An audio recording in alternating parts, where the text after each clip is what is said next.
Fork preload. First thing is, where am I? You always need to figure that out first. So to do that, we're going to go counterclockwise and count as we go. So this is from the last setting when I last coached on the bike in October of last year.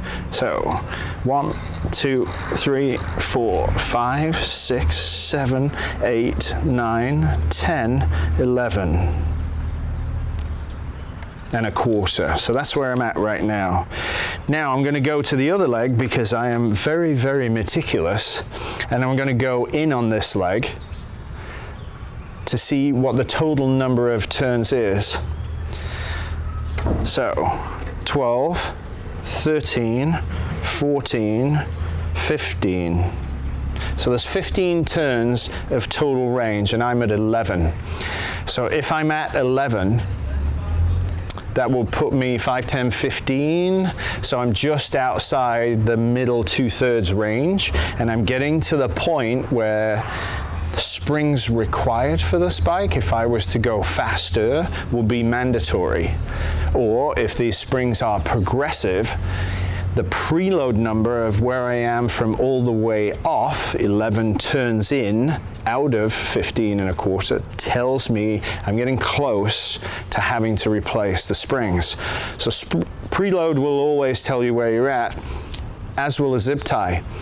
Now, you might have an epic day where you add more preload, so don't forget where you are, because if you do use more and then you forget and you've actually got everything in, that's going to make the fork less compliant because it's very stiff, very hard.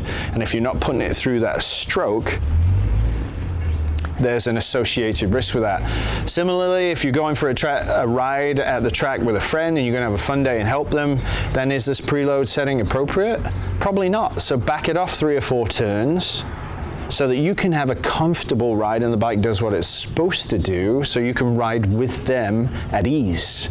So preload will be dynamic. It might be by track design. It might be on a great day. It might be riding with a friend. It might be specific to working on a skill set of threshold braking, of trail braking, of brakes on and off reference points.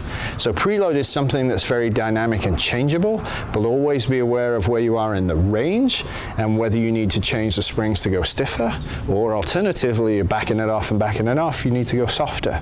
So as you improve, preload has to change. Do not leave the bike behind you. If you want more information, go to the DM Tuning app or go to Dave Moss Tuning on YouTube and learn all about preload.